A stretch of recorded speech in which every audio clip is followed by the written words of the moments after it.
آج ایران اپنے کمزور ترین وقت سے گزر رہا ہے۔ ایران کا مشرق وسطی میں کنٹرول بہت حد تک ختم ہو چکا ہے۔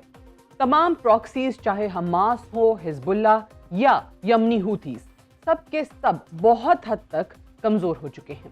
جبکہ شام میں بشار الاسد کے اقتدار کے خاتمے کے بعد ایرانی اثر و رسوخ اب مکمل طور پر ختم ہو چکا ہے۔ کبھی کسی نے یہ نہیں سوچا تھا کہ شام میں ایرانی اشیاء کی برآمد پر پابندی عائد کی جائے گی، لیکن آج پابندی عائد ہو چکی ہے۔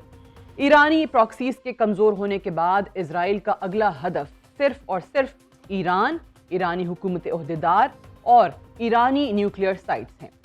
ایران کی سلامتی پہلے کی نسبت کئی گنا زیادہ خطرات میں گھری ہوئی ہے، اور دفاع کی مضبوطی ہی سلامتی کی ضامن بن سکتی ہے۔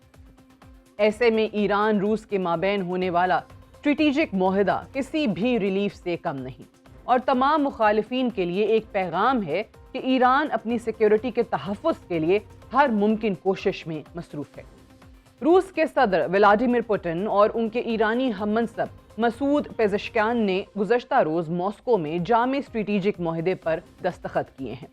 20 سالہ معاہدے کے ساتھ دفاعی تعلقات کو مزید گہرا کرنے میں مدد ملے گی۔ دونوں سربراہان کا کہنا ہے کہ اسٹریٹجک معاہدہ ایک تاریخی دستاویز ہے، جس کے تحت دونوں ممالک دفاع اور توانائی کے تعاون سے لے کر ثقافت اور سائنس کے شعبوں میں ایک دوسرے کی مدد کریں گے۔ ممالک کے درمیان دو طرفہ تعلقات کو ایک نئی تحریک فراہم کرتی ہے۔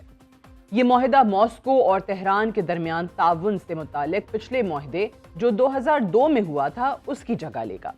نئے معاہدے پر کام 2022 میں شروع ہوا تھا، البتہ مغربی میڈیا کے مطابق گزشتہ سال جون 2022 میں اس کی منظوری دی گئی تھی۔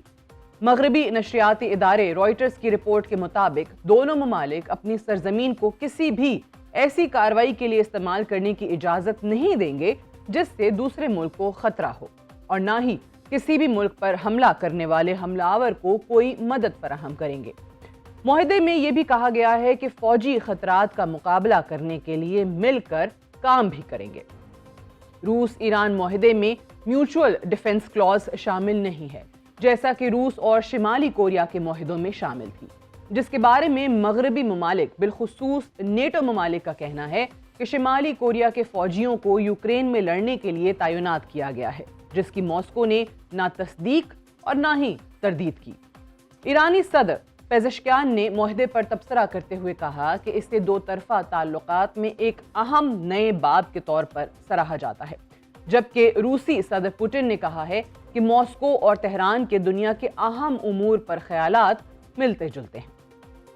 شام میں بشار الاسد کی حکومت کے زوال کے بعد روس ایران معاہدہ پہلے کی نسبت زیادہ اہمیت اختیار کر جاتا ہے، کیونکہ گزشتہ ایک ماہ کی میڈیا رپورٹس یہ بات ظاہر کرتی ہیں کہ اسرائیل اور امریکہ کسی بھی کمزور لمحے ایرانی نیوکلیئر سائٹس کو نشانہ بنا سکتے ہیں۔ دونوں ممالک کے دفاعی تعلقات کی بات کی جائے تو گزشتہ 3 سالہ روس یوکرین جنگ کے دوران ماسکو نے ایرانی ڈرونز کا خوب استعمال کیا۔ اس سے قبل گزشتہ برس ستمبر میں امریکہ نے تہران پر الزام لگایا تھا کہ اس نے روس کو یوکرین کے خلاف استعمال کرنے کے لیے قریب سے مار کرنے والے بیلسٹک میزائل بھی فراہم کیے تھے۔ روس کی ایران کو دفاعی مدد کی بات کی جائے تو ماضی میں ماسکو تہران کو S-300 ڈیفنس میزائل سسٹم فراہم کر چکا ہے، اور گزشتہ کچھ ماہ میں ایران S-400 ڈیفنس سسٹم اور روسی ساختہ لڑاکا طیارے حاصل کرنے میں دلچسپی کا اظہار کر چکا ہے۔ روس ایران اسٹریٹجک معاہدہ اس امر کی نشاندہی بھی کرتا ہے کہ دنیا میں حالات بہت تیزی سے تبدیلی کی طرف گامزن ہیں۔ روس ہو، ایران، چین یا شمالی کوریا، سب اس امر سے بخوبی آگاہ ہیں کہ اگر ہم نے ایک دوسرے کا ساتھ نہ دیا اور دفاعی تعاون کو بہتر نہ بنایا تو دنیا کی تبدیل ہوتی سیاسی صورتحال میں ریاستی سلامتی سب سے اہم بن جائے گی۔